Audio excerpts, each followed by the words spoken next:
내가 내 재산이 파악이 안 되는 건 어떤 느낌일까? 그러니까 진짜 궁금하다. 이재용한테 아, 네. 물어봐야지.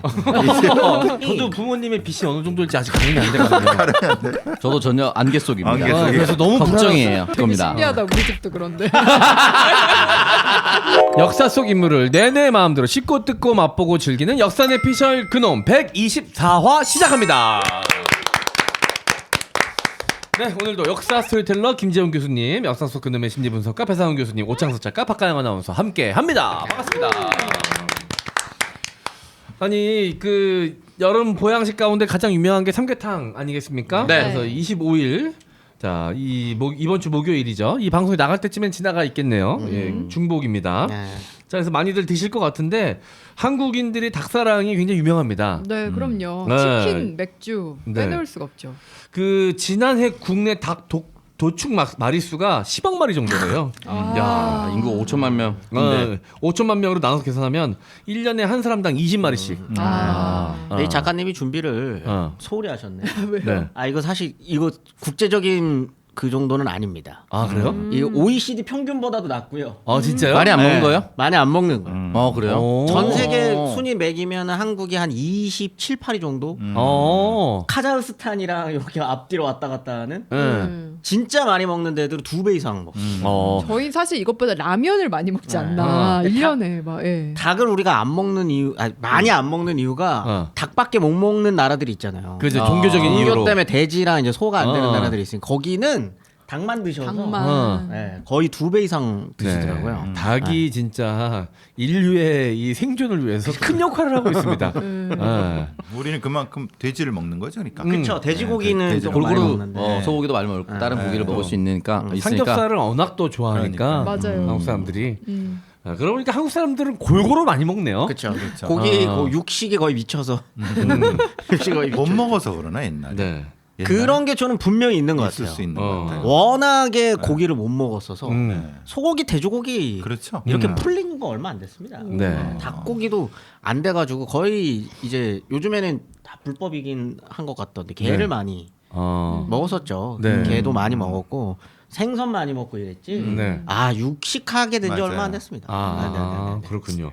그 한 달에 2마리 정도씩으로 이제 계산이 되는데 한국 사람들이 네. 야, 한 달에 2마리가 뭐 대수입니까? 저는 일주일에 2마리도 먹는데. 그러니까 우리가 밀리는 거예요. 어. 이거 이겨내려면 제가 네. 한번 미국 갔을 때 그 뉴욕 양키즈 경기를 보러 왔거든요. 네. 양키스 스타디움에. 네. 그 친구들이 이닝 끝날 때마다 한 마리씩 듣습니다. 아, 진짜로. 인당 한 마리. 미국이 인당으로 했을 때 네. 3, 4위 정도 되거든요. 그 친구들은 치킨을 한 이닝 끝나면 치킨 한 마리 먹고 한 이닝 끝나면 햄버거 먹고 와. 그 다음 이닝에 피자 먹고 그 다음에 다시 돌아서 닭 먹고 그렇게 먹더라고요. 그 정도는 먹어야 되는 먹는다고 거지. 하겠죠. 예. 알겠습니다. 아니 근데 말 나와서 말인데 재원 쌤도 이제 중복이라고 삼계탕을 드셨나 본데 그게 잘못 드셨다면서요? 뭐가 이렇게 잘못됐는지 모르겠는데 살짝 탈난 상태입니까? 살짝이 아니에요 지금 아. 거의 지금 어제 네. 한숨을 못 잤고 어. 누우면 신호 오고 누우면 신호 오고 어. 와이프는 위로 쏟고 저는 아래로 쏟고 어. 위아래로 지금 같은 삼계탕을 드신 거죠? 그렇죠. 네. 같은 밀키트에 같은 밀키트입니다. 손해배상 사고 공개합니까? 우리 광고 제품 아니잖아. 예 아닙니다. 광고 제품 아니에요. 근데 아마 보관을 잘못하신 게 아닌가. 제 책임이라는 거. 아니 근데 보통 보관을 한다 하더라도 며칠 보관을 안 하잖아요. 그러니까 기껏해야 하루 이틀인데 그러니까 그러면 보관 문제는 아닐까. 요즘은 그런 부분은 아니고 아마 제조 때부터 잘못됐을 거예요.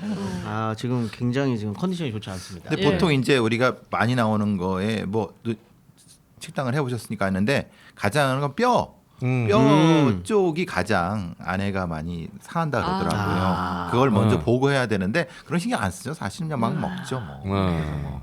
그래서 삼계탕은 이제 뼈국물이 뼈를 우려내는 네. 측면이 또 있으니까. 알겠습니다. 이 아내분이랑 고생 많으셨네 밤새. 네. 식중독 다들 조심하십시오. 지금 옆에서 허리를 못 펴고 있으세요. 진짜 피면 나와요. 피면 나오기 때문에 아니 남의 남자 허리를 봐. 보이는데 어떻게 안 봐요? 슬쩍. 네. 좀 수그리고 하겠습니다. 네. 오늘 멘트도 많이 하셔야 되는데. 예. 중간에 제가 자리를 비우면 네. 아 그러려니 하시면 돼요. 아 이해하겠습니다. 아, 예, 예. 기저귀 사와야 돼. 기적이라니요. 성인용 팬티. 또 기저귀. 대학교 강단에서 강의하시다가 만약에 속이 안 좋으시면 어떻게 하세요? 아 저는 그럼 무조건 중간 굉장히 태연하게 하죠. 응. 잠깐 쉬었다가 갑시다. 그런 건 이제 여기 무슨 고등학교처럼 종소리가 들리는 거는 아니니까. 예, 학생들도 좋아할 거 아니야 또 그러고. 그렇죠. 네. 그리고 저는 굉장히 빠른 걸음으로 네. 근데 화장실로 학생들이 가는 거. 다가와서 질문 있습니다. 교수님 못 나가게 막고. 그 다영 씨는 뉴스 하다가 갑자기 신호 온 적 없어요? 아 있죠. 속 안 좋아서? 근데 혼자 하면 진짜 걱정이고 다행히 그래도 뉴스는 보통 이제 남녀 앵커 둘이 하는 경우가 많다 보니까 네. 급하게 이제 남 앵커 쪽으로 돌리고 갔다 오고 이래요. 갔다 온 적 있어요? 갔다 온 적 있어요. 예. 그럼요. 오래 했는데. 그러니까 뉴스를. 계속 한쪽 앵커만 계속 나오면 맞아. 아 그럼 새벽에 혼자 방송할 때는 정말 위기의 순간이 많네. 예. 아니 근데 그 작은 거면 괜찮지만 재원 쌤처럼 이렇게 큰 거 쫙쫙이다. 그러면 이제 남 앵커 갑자기 원 앵커가 되는 거예요. 오랫동안 은행. 아 그런 적도 있어요? 그럼요. 있어요. 그리고 반대로 남 앵커가 그런 적도 있고. 그러면 또 서로 그냥 어째 생리적인 현상이니까 근데 그런 이게 거 다 진짜 양해를 해주는군요. 네, 그럼요. 설사나 이런 게 식중독이 진짜 너무 고통스러운 게. 아, 그럼요. 예전에 그 태권도 선수 중에 이제 문대성 선수라고 있어요. 아. 네, 국회의원도 했어. 맞아. 문도리코. 네. 햄버거 2개를 허겁지겁 먹었는데 상했대요. 8강에서 광탈을 했습니다. 와. 금메달 따고 다음 선수권인가 뭐 세계대인가 그걸 갔는데 8강에서 광탈했는데 문대성 선수가 얼마나 설사를 심하게 했는지 그때 나와서 증언을 했습니다. 상대 선수가 누군지도 기억이 안 난다. 그치. 얼마나 힘들었으면 제가 지금 그 정도예요.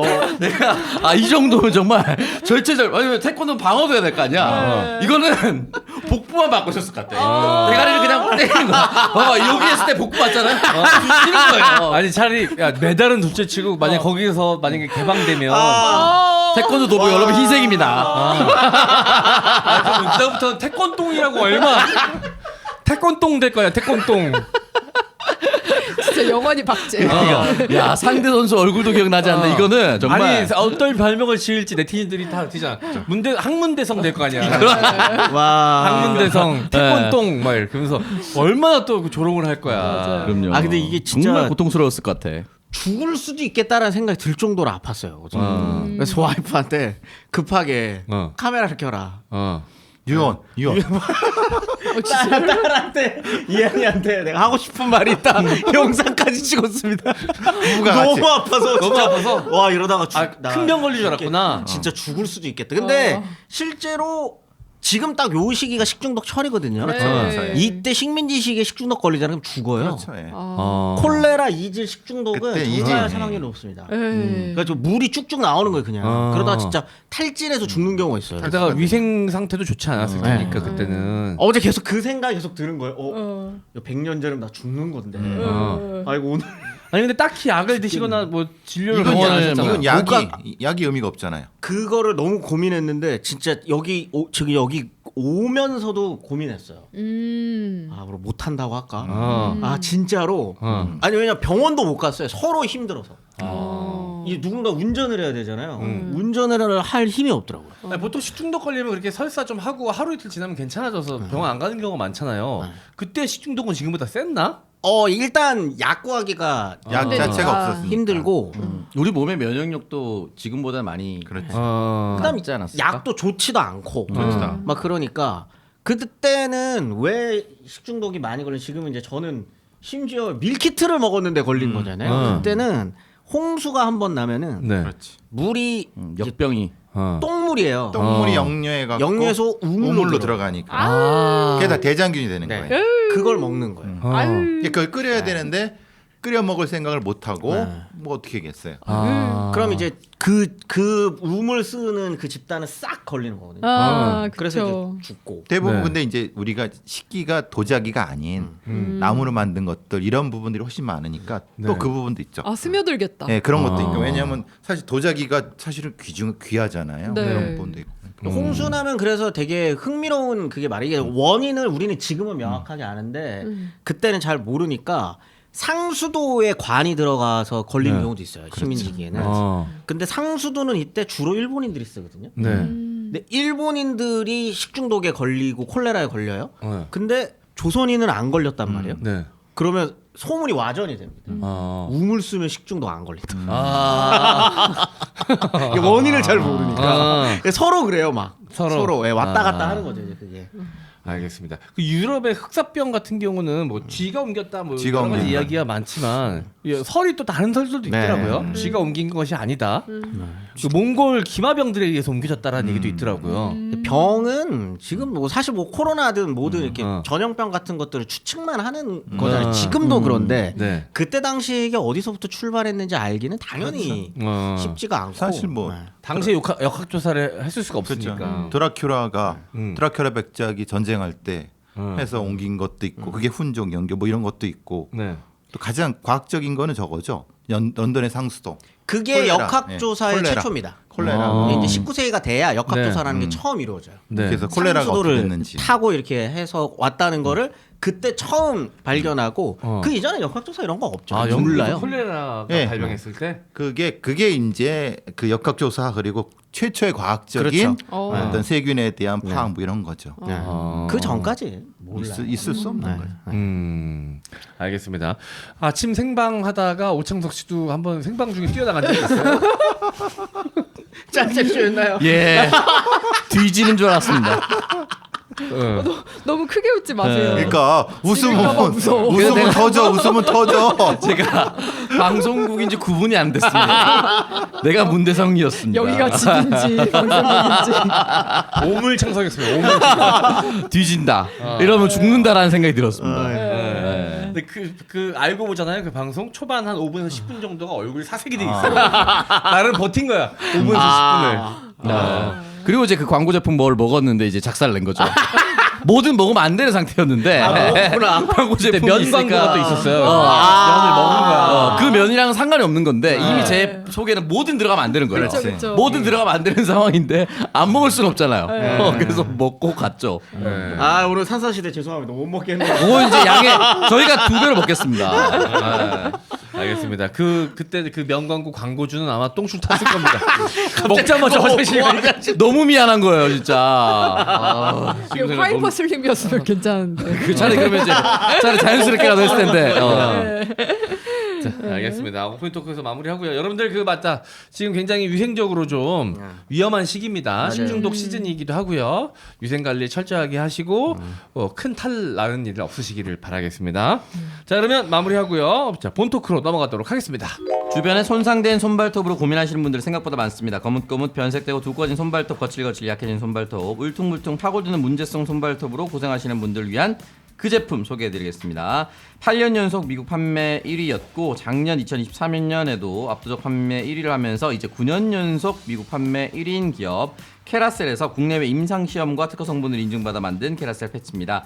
캐라셀 패치 사용법 정말 간편합니다. 문제성 손발톱에 묻히고 8시간 주무시기만 하면 관리 끝인데요.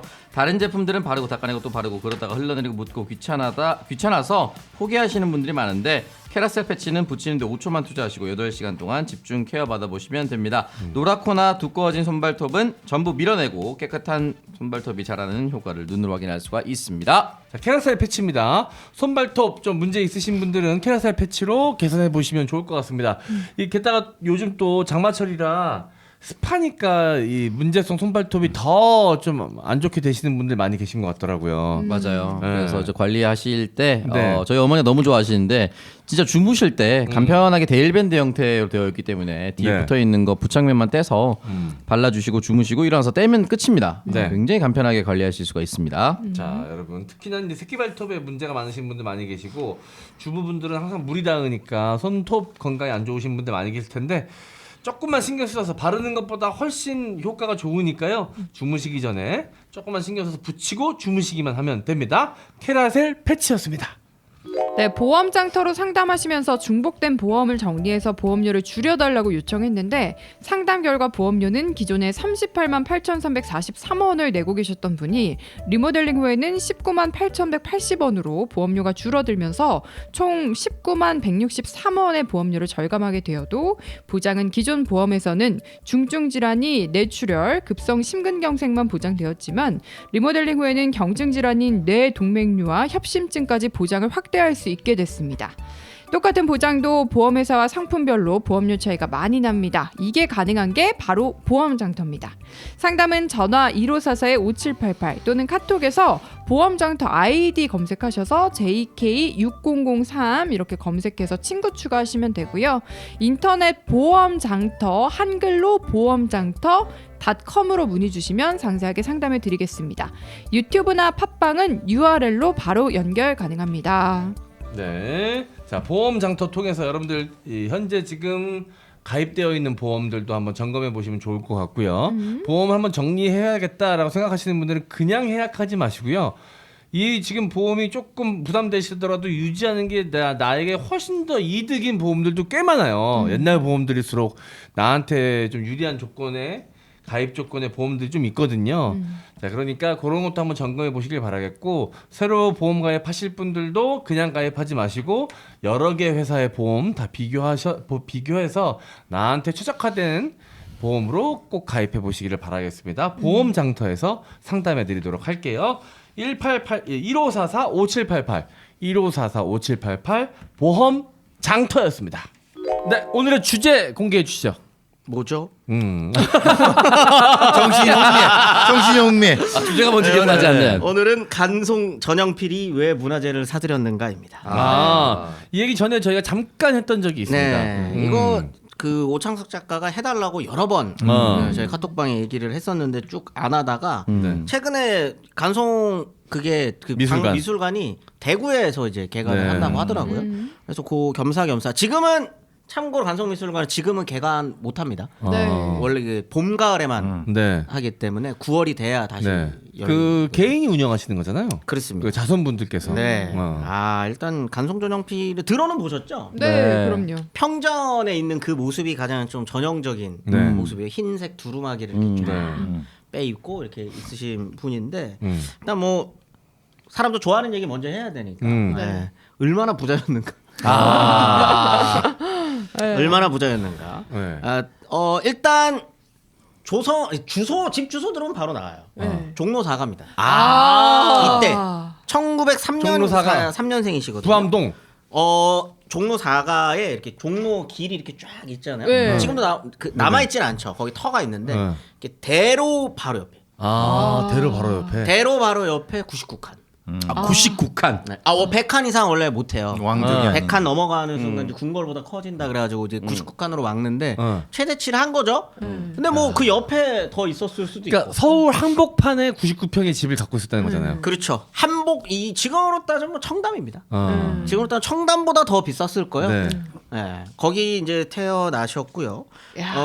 일단 그 몇 대 부자냐 이런 거는 사실 체크하기는 힘든데 어떤 데는 40 손가락 안에 들었다, 40 손가락 안에 들었다. 조선 팔도에서? 전국에. 근데 그게 40위권 안에 들었다에 포함되어 있는 사람들이 이제 왕족도 있기 때문에 그걸 빼면 10손가락 안에 든다. 라고 보시면 돼요. 왕족 빼면은 이제 10손가락 안에 드는데 어느 정도냐 그래서 어느 정도냐. 근데 재산이 가늠이 잘 안 돼요. 네. 근데 논만 가지고 봤을 때 여의도 10개. 여의도 10개요? 800만 평. 서울에 있었나요? 100만 병이요? 그 논이 전국에 있죠. 전국에 전국에 있겠네. 깔려 있는 건데 800만 평. 와. 800만 평. 전국에. 논만. 밭, 밭은 또 따로예요? 네네. 와. 우리 전에 무슨 부자 할 때 전석군, 만석군. 10만 석군입니다. 야, 진짜 어나더 레벨의 부자였구나. 그 당시에. 그러니까 그 대대로 부자였던 거죠? 그렇죠. 그리고 우리가 막 곧 이제 또 하게 되면 하겠죠.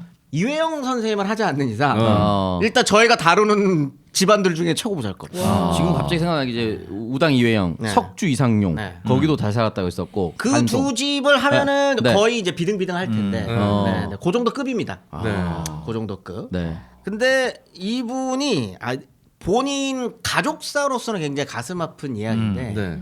이게 원래 이제 선생님이 그걸 상속을 전공하셨으니까 나눠줘야 되는데 나눠줘야 되잖아요. 다 죽으면 하나로 몰릴 수밖에 없잖아요. 근데 위 때부터 다 죽이지. 형제들까지 다 죽습니다. 어. 남자가 본인만. 자기밖에 안 남아요. 그러니까 그러면 상속이 하나밖에 안 들어오는 거예요. 어떻게 되냐면 할아버지 때부터 형제들이 다 돌아가시거든요. 나 남자를 못 낳으셨어요. 네. 그러니까 그 윗대 재산이 한쪽으로 모입니다. 그러니까 옛날에는 그러잖아. 부자들이 3대를 못 간다고 노름하고 기집질하고 막 하다 보면 흐트러지잖아요. 근데 그거를 못하게 다 죽으니까 다 동맹시켜봐라. 그 그대로 집안 보존돼서 사람들. 한 명한테 이제 몰빵이 그렇죠. 되니까 그런 경우가 종종 생긴다는 야. 거예요. 혹시 전영필 선생님이 싸움을 좀 잘했다거나 사모님이 계셨는데 네. 빨리 돌아가셨고 그렇죠. 그 위에 이제 그 큰아버지 쪽으로 사실 양자로 입양이 된 것이거든요. 근데 이 집은 워낙 큰 집이라서 양자로 입적했는데 같이 살아요. 생부 그다음에 양부가 같이 사시고. 그러니까 그냥 호적상에만 네, 그렇죠. 어. 그걸 이렇게 옮겼는데 어. 큰아버지도 돌아가셨다가 돌아가시고. 아버지랑 본인만 남으셨는데 아버지도 일찍 돌아가십니다. 아, 그러니까 큰아버지에게 입적이 됐던 거는 이제 장손으로 네네네. 들어오기 위해서 손이 귀하니까. 제사 모시려고 하는데 네. 거기도 없으니까 자기가 되고 그거 다 가지고 다 가지는 거지. 그래서 나뉘어져 있던 게 싹 모아져서 이제 논만 800만 평, 밭은 더 많고요. 와. 그다음에 상가, 건물 음. 뭐 이런 거 싹 다 합치면 즉 가늠이 안 된대요. 자기도 자기가 얼마나 갖고 모르겠어요. 있는지 모르셨을 겁니다. 아. 네, 재산 관리하시는 분들은 아마 따로 있었을 거고 네. 지방마다 흩어져 있었으니까 야. 그렇게 싹 했는데 야, 어떤 느낌일까? 내가 내 재산이 파악이 안 되는 건 어떤 느낌일까? 그러니까 진짜 궁금하다. 어. 이재용한테 물어봐야지. 삼성가 하긴 뭐 10대 안에 들어가면은 네. 그 정도 레벨일 수 있겠죠. 어. 아무튼 그 정도 집안인데요. 이분이 저도 부모님의 빚이 어느 정도일지 아직 가늠이 안 되거든요. 저도 전혀 안개 속입니다. 안개 속이에요? 그래서 너무 걱정이에요. 하루하루를 불안하게 살거든요, 진짜. 미리 상속 포기를 할까 싶어요. 갑자기 갑자기 있는 것도 안 줘도 된다. 있는 걸 안 줘도 된다. 아니, 어차피 물려받을 건 없다는 건 뻔한 사실. 네, 큰 차이 없을 되게 겁니다. 신기하다. 우리 집도 그런데. 너야 우리 다 같이 상속 포기하자. 변호사 한 명을 어. 고용을 해가지고 돌아가실 때 하면 엄청 서운할 수 있거든. 그러니까 미리 해놓는 게 차라리 나을 수 있어. 집안이 근데 여긴 좀 다른 집안인 거죠. 어. 네, 아마 기분을 상상하기가 힘들 건데 본인 개인의 어떤 감정은 가슴 아프죠. 네, 근데 그럼요. 이걸 우리가 이분이 그리고 난 다음에 굉장히 좋은 일을 했기 때문에 우리가 이렇게 웃으면서 얘기할 수 있는 거지. 이렇게 했는데 이거 노름으로 다 까먹고 이랬다면, 그다음 친일하고 막 이랬다면 우리 웃으면서 얘기할 수 있는 게 아닌 겁니다. 네. 그렇죠. 저희 그저 큰 할아버지 장손이 땅이 이렇게 많았대요. 맨날 술집에 가서 이거 하다가 이제 그 반띵하고 반띵하고 이런 게 흔했거든 그때. 정말 흔합니다. 네. 그 돈 많은 사람들 중에 일제 시대 때 일부러 도박에 빠진 척해서 그런 여기. 경우도 있었죠. 파라코. 네, 파라코. 네네네. 실제로 그랬습니까? 네, 그분 그 실제로 네, 그거 그거. 인정됐던 걸로 알고 있어요. 근데 뭐 이제 전현필 선생님은 그거랑은 조금 다르게 그런 느낌이랑은 다르게 대놓고 하셨으니까요. 대놓고 했습니다. 대놓고. 이 어마어마한 돈을 제가 설명드렸잖아요. 근데 60년대쯤이 되면은 집안 가게가 휘청거려요. 어머. 다 팔아서. 다 문화재를 네. 구입하는데 가져오는데 쓰셨구나. 다 쓰셨죠. 다 쓰시고 그다음 전쟁도 겪으시고 네. 전쟁 겪는 과정에서 저희가 또 큰 또 토지에 있어서 또 한번 농지 개혁이 한번 있잖아요. 토지 개혁, 농지 개혁이라고 네. 부르는 농지 개혁이 한번 또 있었기 때문에 이런저런 것들을 겪어 나가면서 집안이 좀 휘청거리게 됩니다. 그러니까 이게 상상하기가 힘든 거예요. 이때 조선 10대 재벌 중에 10대 부호 중에 한 집이 네. 60년대 한 60년 정도가 지나고 난 다음에 가게가 어려울 정도로 휘청거렸다고 하는 거. 어쩌다가 그렇게 됐는지에 네. 대한 이야기를 오늘 하려고 합니다. 네.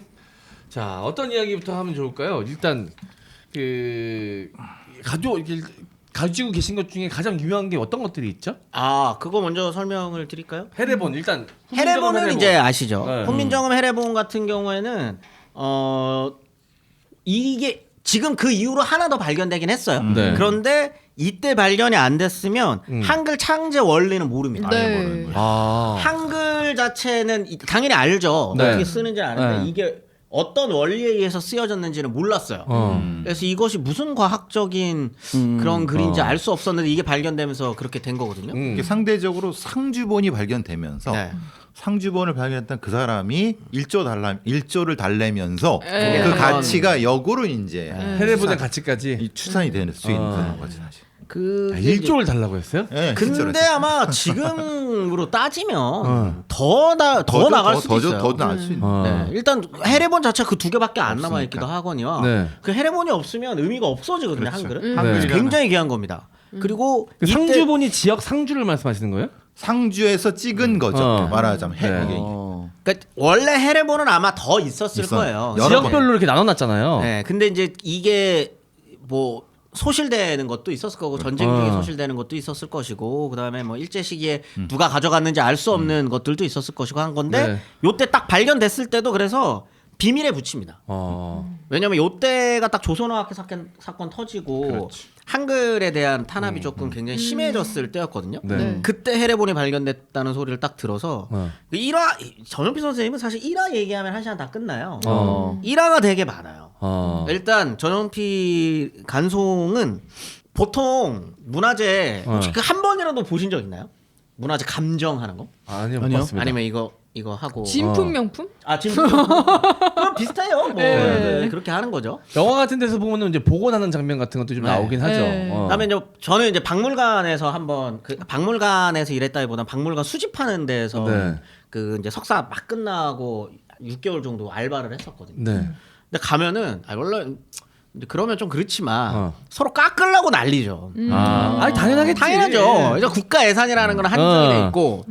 근데 이제 우리 이제 연구자들이 봤을 때 그 가격이 아닌데 저거 저렇게까지 그거 아닌데 그런 게 있잖아요. 예를 들면은 이거 그렇게 귀하거나 그렇게 가치 있는 거는 아닌데 이 박물관에 있으면 너무 좋은 거예요. 그럼 사야 되거든요. 근데 그거를 또 파시는 분들은 기가 막히게 아시죠. 그렇죠. 그럼 일단 10억부터 부르고 시작해요. 그럼 이제 서로 맞추는 거야. 아이, 그럼 이제 밑에서 이제 교수님들 오셔가지고, 아이 무슨 말도 안 되는 소리야. 아이 500만 원. 뭐 이러면서 이제 서로 이제 조율하는 그런 거란 말이죠. 네. 근데 이제 전현필 선생님은 자기가 봤을 때 이게 가치 있는 거다 그러면 예를 들어 뭐 한 3,000원에 내놨다. 5,000원 드릴게요. 이거는 당신이 모르셔서 그런데 5,000원의 가치가 있는 겁니다. 흥정 이렇게 가는 자체가 거죠. 의미가 없게 해버리는. 흥정을 안 하셨대요. 근데 이게 왜 그게 좋은 방법이냐면 이렇게 하기 시작하면 좋은 물건을 갖고 있는 상인들이 달려듭니다. 다 가서 다 가서 줘요. 먼저 얘기하는 먼저 얘기하는 야 거야. 저기는 깎고 그런 거 없이 그냥 제값 쳐준다. 제가 쳐준다. 그러면 좋은 물건이 이쪽으로 몰리는 거죠. 거죠. 그걸 노리셨다고 합니다. 돈이 워낙 많기도 하셨으니까. 근데 헤레본도 딱 들었을 때 그게 어떤 가치가 있는지 사람들은 잘 몰랐대요. 근데 이때 돈으로 10,000원을 일단 제시합니다. 이때 돈으로 10,000원을 제시하고 10,000원이면 여러 가지 말이 있는데 청담동 지금으로 따지면 청담동 고급 빌라 10채 정도? 10억 100억. 10,000원이요? 100억 더 되죠. 한 채가 100억이에요. 청담동 빌라. 근데 이제 지금이랑 사실 이게 가치가 다른. 가치가 조금 달라가지고 그런데 당시에 이제 경성에 있는 고급 기와집 열채라고 하니까 그 정도 될 겁니다. 그 정도 가치. 100억. 그걸 하고 그 다음에 이거 사러 가는 사람이 있잖아요. 네. 사러 가는 사람한테 거마비로 1,000원 줬습니다. 야, 아니 근데 중요한 역할이지. 그 유지되면 안 되고 잘 가져와야 되잖아. 아니 이거 가져가다 튈 수도 있으니까. 그러니까 이런 분이에요. 이런 사람이에요. 그러니까 성정이 약간 그래. 일단 이거는 아까 말했던 것처럼 돈이 어마어마하게 그러니까. 많은 것도 있었고. 이게 뭐 왜 이렇게 휘청했는지 알 것 같아. 아니 이게 쪼잔하게 이렇게 요런 그런 사람이 아니고 야 대단하다. 신윤복의 미인도는 그런 방식으로. 그렇죠. 그거는 아마 더 줬을 겁니다. 왜냐면은 그건 첩으로 30개인가가 이렇게 붙어 있었던 네. 거였거든요. 화첩이죠. 화첩. 네, 그거를 딱 사왔었던 거기 때문에 원래 그 이전에 신용복에 대한 가치는 잘 몰랐어요. 이렇게 풍속화라고 하는 거에 대한 가치가 잘 이렇게 높지 않았었던 때에 이제 그거를 굉장히 고가에 사오면서 유명해진 거죠. 그게 일본으로 유출된 걸 다시 사오신 걸로 알고 있습니다. 거의 대부분이 그래요. 거의 대부분이 일본으로 유출된 것들이랑 아니면 이제 그 서책 같은 것들은 거의 다 유출된 것들을 네. 도로 사오시는 거였고 조선에 남아 있는 것들은 뒤에 이제 설명을 드리겠지만 이때도 경매장이 있습니다. 네. 그 구락부가 있거든요. 그 구락부에서 딱 하는데 전영필 그러니까 간송의 데뷔전이 네. 그 구락부 역대 경매가를 경신합니다. 아. 간송 데뷔전이. 네. 네. 그러니까 그게 아마 청와매병일 거거든요. 네. 이 백자 청와매병. 지금도 신문에 소더비 경매하면 뭐 최고가액 낙찰 그러면 신문에 뜨거든요. 네. 그 정도 그러니까 파급력이었던 거잖아. 이제 정확하게 작품일이 기억이 안 나는데 청와백자 매병일 거예요. 어. 그거를 아마 15,000원에 사면서 데뷔합니다. 그 소문이 나는 거 누구요? 어. 원래 지금도 그렇지만 그 바닥은 좁죠. 좀 좁지. 좁잖아요. 근데 갑자기 흰색 두루마리 입고 와가지고 이렇게 일본에서 두루마기. 두루마리가 아니라 흰색 두루마리 너무 섹시하죠. 제가 지금 필요한 거라서 죄송합니다. 두루마기 입고 와가지고 그 옆에서 원래 일본의 거상들이 막 이렇게 하고 있는데 저희가 딱 최고가를 딱 찍고 딱 갖고 오는 거. 근데 그런 모습에서 이제 사람들이 저 사람 누구지? 근데 이때 나이가 20대예요. 네. 야, 쾌감 쩔어. 말씀을 문화재를 아니 지키려고 낙찰하는 기분으로 보고 있어요. 근데 좀 더 이 뭐랄까 의미가 남다르셨을 거 아니에요. 그렇죠. 뭐 그냥 미술품이 좋아서 그렇게 사실 건 아. 아닐 거 아니야. 그 일단 가보셨나요? 간송 네. 근데 미술관? 저는 근데 너무 못 오래됐어요, 가봤어요. 저는. 한 번도 왜냐면은 1년에 거의 2번밖에 안 열어서 맨날 예약을 봄 가을. 아니 그러니까 봄 가을에 길게 열어요. 아, 그래요? 본인이 관심이 없던 거죠. 말씀을 그렇게 1년에 하니까. 그러니까 두 이틀을 번 여는 게 기간. 아닙니다. 그러니까 두 계절을 여는 거죠. 그러니까 두 두 기간. 계절. 네. 그래서 못 가봤어요. 네, 일단 리모델링 했습니다. 작년에 리모델링 싹 했고요. 대구에도 여는데 거기 가면은 네. 말씀해 주셨던 게 메인에 걸려 있어요. 일단 신용복 꽃, 신용복 화첩 딱 있고요. 그 예전에 저희 세대가 아마 그 네. 국사 교과서가 청자 네. 네, 기억나요? 네. 청자 그 매학문 청자예요. 네. 그게 딱 청자를 상징하는 거거든요. 고려 네. 청자를. 그게 여기 있습니다. 네. 그다음에 청자 종류를 그 굉장히 귀중한 그 청자 종류가 되게 다양해요. 청자는 이게 항아리 하나만 청자라고 부르는 게 아닙니다. 청자에도 종류가 되게 다양해요. 근데 그 종류가 한 30가지 정도가 되는 종류를 한 사람한테 사요. 근데 거기 한 사람한테 사온 거에만 제가 알기로 국보랑 보물 합쳐서 한 4개인가 5개가 나옵니다. 그러니까 그게 영국 사람인데 네. 영국인 변호사인가 그랬을 거예요. 네. 일본에서 활동하는 국제 변호사였는데 근데 이 사람이 일본 사람들한테 고려 청자 그 약간 뭐라 그래 덕후 그런 사람들 있잖아요. 네. 어떤 네. 거 하나에 꽂혀 있는 사람. 네. 이 사람이 그냥 고려 청자에 꽂혀 있는 사람이었던 거예요. 그래서 일본 이제 고관 대작들한테서 코리아 그 청자다 이러면 다 구입했었던 사람이죠. 근데 그때 1930년이 넘어가면 이제 영국이랑 일본이 30년대 후반이 되면 사이가 안 좋아지잖아요. 그다음에 이제 전쟁 앞두게 네. 되니까 이 사람이 간다는 소리를 들어요. 팔고. 네. 근데 이거 문화재 못 들고 가잖아요. 일본이 네. 그거 가만 두겠습니까? 못 갖고 가게 하거든요. 그래서 그거를 내가 한 번에 사야겠다라고 해서 한 번에 삽니다. 한 번에. 클라스가 그냥 가가지고 네. 가슴이 간다 손 간다. 무조건 가시네 그냥 일단. 이때 판 게 5천마지기 정도를 팔았대요. 제일 알짜로. 그게 영국으로 가면 찾아오기가 더 힘들 거라고 판단 내리셨구나. 그렇죠. 이게 또 그다음에 아니죠. 영국은 못 가고 자기가 안 사면 일본 사람한테 파는 거예요. 그렇지. 그러면 이제 본인이 사야 된다라고 해서 가서 배 싣고 그거를 영국으로 가는 건 너무 어려운 일이고 위험한 일이니까 일본 사람한테 팔고 갔겠네. 그때 했었던 그 청자 종류들이 쫙 전시돼 있거든요. 네. 와. 저는 미술을 잘 몰라요. 네. 근데 그런 거는 알죠. 인간이 그런 건 느껴지잖아요. 비싸 보인다. 여기 좀 급이 돼 보인다. 네, 이런 건 네. 느껴지거든요. 네. 딱 보면 와 이거 진짜 비싸 보이는데? 라고 싶은 것들이 쫙 전시돼 있어요. 그다음에 저기 안쪽에 가장 메인에 있는 게 헤레본이죠. 헤레본 역시. 딱 걸려 있고 꼭 한번 가보세요. 9월에 한번 가서 보시면 네. 아 이게 다른 미술관 이런 여기서 이런 얘기하면 조금 두 분이 조금 느낌이 다르기 때문에 조금 말씀드리기 좀 그렇지만 저는 이제 역사를 공부하는 사람 입장에서 간송만큼 사실 이거 되게 좋은 작품들 역사적으로 좋은 작품들 많은 데가 한 군데 더 있어요. 네. 그 리움입니다. 네. 삼성. 삼성. 네. 또뭐 돈으로 어떻든 한 거는 뭐 비슷하네. 비슷한 거죠. 네. 그건 이제 해방 이후에 어떤 수집한 의미로 거고. 가져갔느냐는 좀 다르지만. 네, 해방 이후에 이제 모집한 건데. 홈라이 관전. 그다음에 아까 말씀드린 것처럼 간송미술관은 이제 식민지 시기에 지어지고 보화각이라는 이름으로 지어지지만 네. 이게 나중에 미술관의 느낌으로 쭉 그게 되는 거는 인가받고 막 이렇게 하는 거는 60년대 이후예요. 그래서 혹시 가보신 분들은 이제 기억나시겠지만 사실은 굉장히 리모델링 이전에는 네. 우수한 환경에서 보관되고 있다는 느낌 받기는 힘들었어요. 왜냐하면 어려우니까. 그래서 유지가 어려우니까. 네, 창도 학교 이렇게 좀- 박물관 네, 같은 약간 느낌. 그런 느낌. 언제 가봤어요? 저는 서울 올라온 지 얼마 안 됐을 때. 대구잖아. 대구 있잖아. 아니요. 아니요. 성북구. 성북구에 있습니다. 아, 성북구 있어요? 2000년대. 대구에 있는 건 뭐지? 진짜 2번에 짓는 게 대회. 그래서 내가 제가 12년에 서울 올라와서 그쵸. 그 이후에. 근데 나는 대학교 때 가봤어요. 88 오. 군데인데 내가 기억이 잘 안 나는 게 그 느낌이에요.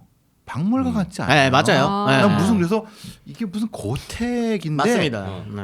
이게 근데 제가 그때 87년 88 그때니까 사실은 이 사람이 굉장히 의미가 있는 사람이라는 걸 알고 있었고 근데 누군가가 이 문화운동하는 분이 꼭 한번 가보라고 근데 실망할 수도 있다고 맞아요. 왜냐하면 이게 그냥 박물관 같지 않고 이거 이렇게 하면 이거 문화재 좀 훼손되는 거 아니 이런 맞습니다. 느낌으로 가봤는 게 벌써 30년 넘게 가봤는데 그 그대로였어요. 그러니까 최근까지도. 그래서 근데 그래서 봄 가을에만 전시를 했던 거예요. 그죠. 여름 되면 습기 차고 네. 겨울 되면 얼어붙고 막 이러니까 네. 그래서 봄 가을 날씨 좋을 때만 이렇게 공개를 했었거든요. 네.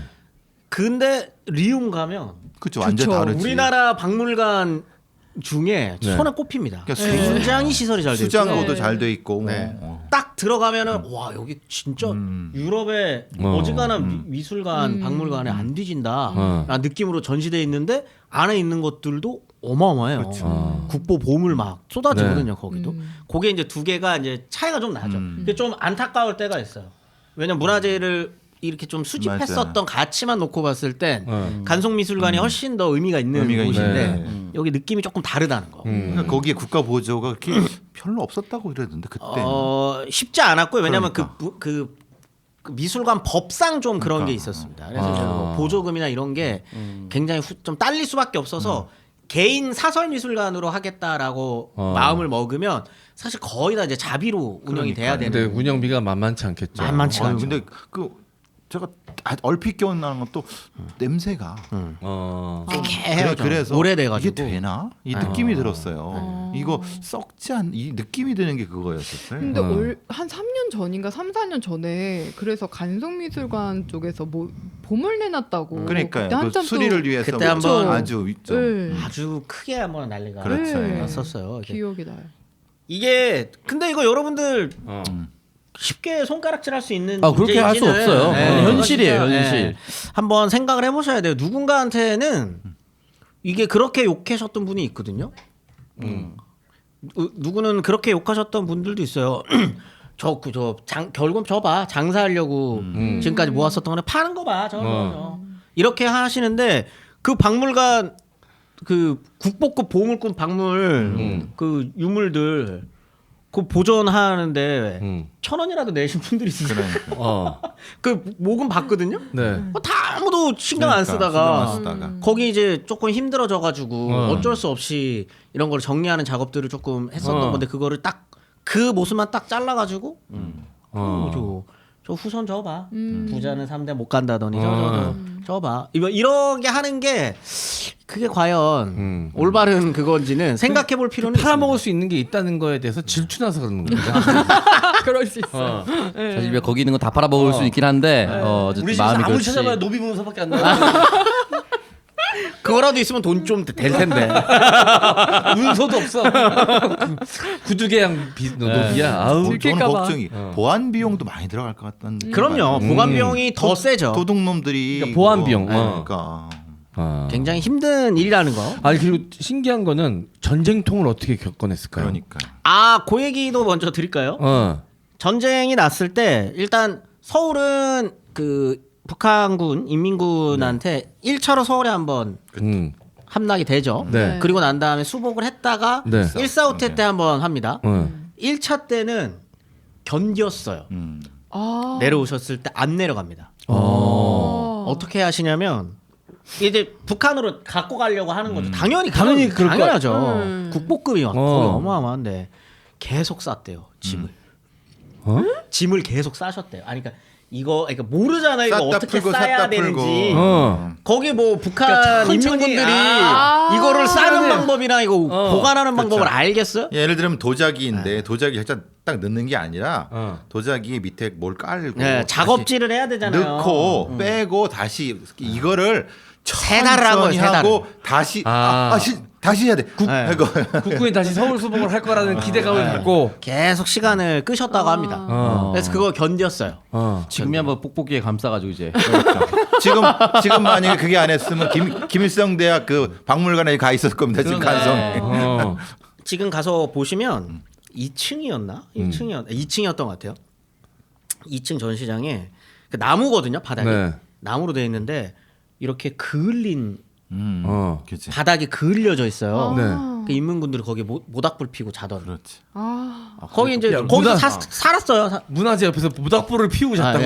야. 거기 그을려 가지고 살짝 이렇게 파여져 있거든요. 어. 그때 이거는 간송 선생님 후손분한테 직접 들은 이야기. 어. 거기가 이제 인민군들 자는 근데 거기가 보면은 집이 기깔납니다. 보아가 간송미수가 보면 흰색 건물로 쫙 네. 대리석 안에 쫙 들어가 있고 네. 기깔나거든요. 거기서 주무신 거죠. 주둔을 한 거죠. 걔네들이. 자고 있었던 그게 남아 있는데 1차 때는 아무튼 그렇게 견뎌요. 근데 2차 때 1,4,5태 때는 이거 심상치 않구나라고 생각해서 급하게 싸서 내려갑니다. 다 들고 그래 다 못 들어갔죠. 그래서 대부분이 유실이 됩니다. 근데 북한으로 갔나요?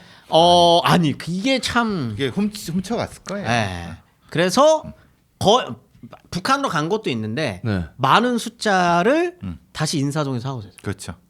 국내의 다른 도둑놈들이 가져가는 세빙 와, 거를 인사동에서 다시 네. 대파리 대파리 하는 걸 다시 사갖고 오신. 작물로 내 건데 작물로 원래 나온 거거든요. 정작 북한군이나 중공군 애들은 못 가져가고 뭐 가져간 것도 아마 네, 있을 일부 텐데 있지만. 일부 있었을 텐데 많은 숫자는 서울에서 다시 산 재판매가 되고 한국 있었다고 리셀의 역사를 여기서부터 시작해야 되는 다행히 지금 간송 선생님을 대파리로 만든 아니, 거예요. 아니지. 걔네들이 이게 다행히 연합군이 거기는 폭격하지 않았죠. 폭격 안 안 했습니다. 했어. 일부러 그런 걸 거예요. 네. 왜냐하면은 그 얘들도 알고 있었기 때문에 그 문화유산 다 날라가니까. 그때 이제 간송 선생님이 챙겼었던 것들은 이제 국보급 보물 다 자기가 봤을 때 좋은 것들을 먼저 가져가시는데 품에서 놓지 않았었던 게 하나 있었대요. 해봐. 거기 이제 헤레본. 헤레본. 헤레본은 전쟁 끝날 때까지 그렇지. 품에서 놓지 않았었던. 그게 한글을 지킨 거예요. 네네네. 아무튼 야, 그럼 어떤 이야기부터 해야 될까 좀 고민해봤는데 어떻게 하다가 이런 그렇죠. 생각을 하시게 됐는지 문화재를 내 돈 들여서 이렇게 사비를 들여서 사 모으실 생각을 했는지 그게 가장 궁금합니다. 당연히 뺏어갔기 때문인데요. 어마어마하게 가져갑니다. 일본에서. 네. 그런데 일본을 옹호하는 게 아니라요. 네. 제국주의 국가는 다 해요. 대형 박물관. 아니 네. 지금 뭐죠? 루브르. 빠빠 루브르도 네. 그거잖아요. 루브르도 약탈의 역사 아닙니까? 루브르가 쌍욕을 먹는 이유 중에 하나가 이거거든요. 보통 대형 박물관도 그렇고요. 유럽 제국주의 국가들의 박물관은 보통 공짜이거나 도네이션이 많아요. 무료인데. 특히 미국도 도네이션 받거든요. 네. 그러니까 이제 메트로폴리탄 가면은 도네이션이에요. 내가 내고 싶은 만큼 되는 거예요. 그다음 대형 박물관은 무료입니다. 네. 루브르는 지금도 3만 원 넘게 받아요. 네, 거기 도로도 비싸거든요. 네. 근데 이게 사실 대형 박물관은 이제 이거는 이제 뭐 되게 명목상 네. 반성이에요. 우리가 약한 식민인애들 방. 네. 우리가 진짜 반성하려면 돌려줘야지. 돌려줘야지. 이게 문제가 있습니다. 그게 뭐냐면 이것도 욕먹을 수도 있는데 저가 자 이걸 아프리카 어떤 나라에서 가져왔어요. 네. 가져왔어요. 근데 자 이거는 아프리카의 게 맞아요. 아프리카 모 부족의 유물이 맞습니다. 그런데 조금 더 넓게 보자고요. 인류 차원에서 보면 이건 세계 문화유산입니다. 네. 그런데 그게 지금 아프리카의 내전 중이거나 그렇죠. 혹은 돌려줄 데가 없을 수 있겠구나. 쿠데타가 벌어져가지고 굉장히 좋지 않고 네. 심지어 아까 말씀 간송미술관도 그거 하는데 돈이 얼마나 들었습니까? 유물 보관하는데. 근데 그거를 거기다가 맡겨요. 그거는 어떤 측면에서는 인류 문화 유산을 버리는 걸 수도 있어요. 이게 탈레반의 사례가 문제가 되는 거예요. 탈레반 놈들이 다 폭파시켜 버렸단 말이에요. 그거를. 그러면은 거기를 만약에 돌려보냈는데 극단주의자 나와갖고 폭파시켜 버렸을 때 인류 문화는 어떻게 할 거냐 이런 논쟁도 분명히 존재하는 거거든요. 그러니까 조금 넓게 보면 그런데 물론 당연히 영국은 그쵸. 그거 제국주의 국가 시절에 갖다 뺏어온 거 맞아요. 그리고 거기에 대한 통렬한 반성도 있어야 되고 네. 거기에 대한 어떤 지금 전 세계 인류에 대한 네. 또 부채 의식을 느껴야 되는 것도 맞습니다. 그런데 지금 당장 다 떼놓고 그래 원래 나라들한테 다 돌려줘야지라고 한다고 해서 문제가 다 해결되는 건 아니다. 그러니까 이집트에 다시 돌려줬을 때 이집트가 그걸 관리할 수가 있느냐. 사실 조금 문제가 있을 수 있거든요. 이건 고민이 필요한 거긴 그러니까 합니다. 이게 그러니까 고민은 필요한 거 인정. 대신 어떻게 본인들이 이걸 입수해서 가지고 있게 된 건지 그거에 대한 역사는 낱낱이 그럼요. 그렇죠. 거기 그것도 다 중요하죠. 예. 표시해놔야 그렇죠. 그렇죠. 예. 네. 그런데 이제 프랑스는 그것도 잘 안 해요. 그러니까 루브르는 마치 자기네 것처럼 멋지게 전시해놨잖아 그냥. 루브르는 가면 이제 아마 지금도 한 34,000원인가 22유로인가를 내야 돼요. 거기는 그런 문제가 있다는 거. 파리 아무튼 근데- 올림픽 기간 중에 박물관 입장료를 더 올려서 욕을 먹었습니다. 양아치들. 진짜 개놈들이네. 양아치들이네요. 대목이죠. 오벨리스크 첨탑도 가져와서 거기 그렇죠. 고로의 한복판에 박아놓고 그러지 않았어요? 다섯 개. 그 선수들 메달도 중요하지만 그 선수들로 오션스 11 같은 걸 구성해가지고 씨발 다 가져와야 됩니다. 제가 방금 말씀드렸지 않겠습니까? 우리나라 갖고 거의 온다고. 우리는 되지. 거는 가져오면 되지. 우리나라 거는 우리는 외교장각. 우리나라 거 가져오면 되잖아요. 예. 우리 거는 네. 아니 우리나라는 충분히 관리할 수 있는 능력이 그럼요. 있잖아요. 네. 그렇죠. 다음 정권이 주면 되잖아요. 지금 정권은 없을 수 지금 있으니까. 조건에서는 너무 배가 아플 것 못할 것 같아요. 아니 영부인께서 큐레이터인데 그러면 뭘 가져와야 될지 영부인께서 찍어주는 거예요. 아무튼 일본도 이건 꼭 말씀드려야 되는 게 일본의 그 조선 대한제국 조선의 문화재 침탈은 민관과 관영이 함께합니다. 민간 합동 네. 민간 합동으로 하는데 첫 번째 관이 하게 되는 거는 뭐냐면 일단 그 총독부 통감부 시절부터 총독부 시절까지 쭉 이어지는 그 문화재 관리법 비슷한 걸 만들어요. 뭐 자기네들 입장에서는 당연한 거죠.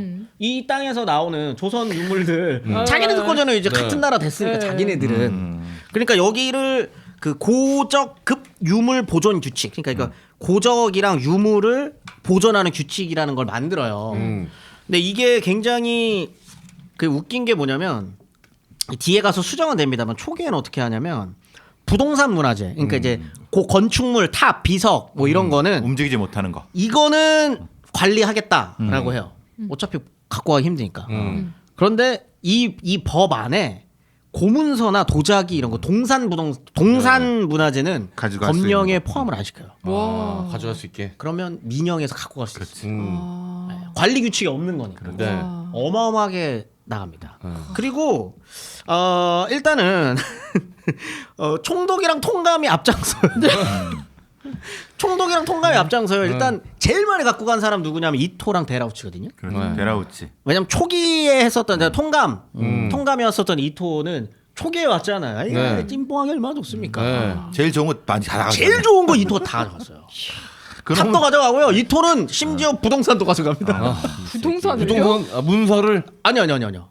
부동산 여기 방금 말씀드린 게 부동산에는 탑, 비석, 종, 금속불, 당간, 그래서- 석등 이런 게 포함된 거예요. 그 뜯어가요. 그걸 와. 그래서- 탑 뜯어갔잖아요. 근데 그 석굴암을 못 가져갔죠.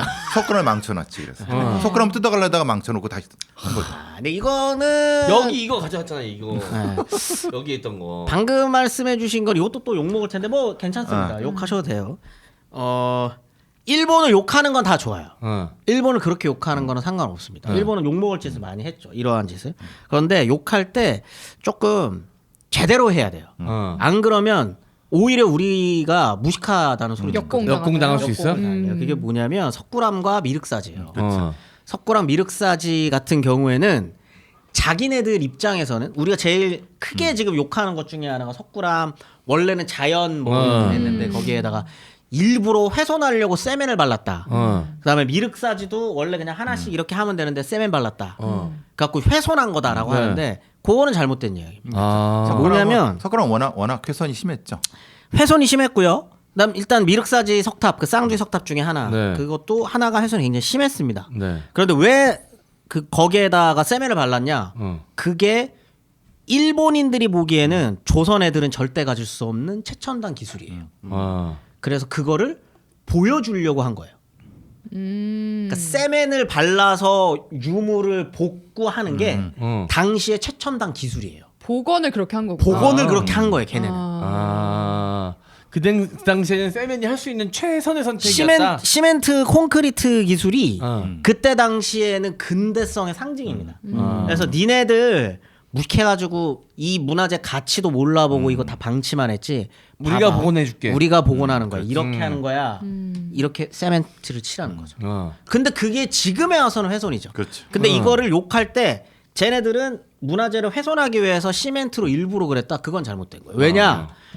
메이지 천황, 메이지 덴노, 네. 일왕 뭐 부르고 싶은 대로 부르셔도 됩니다. 네.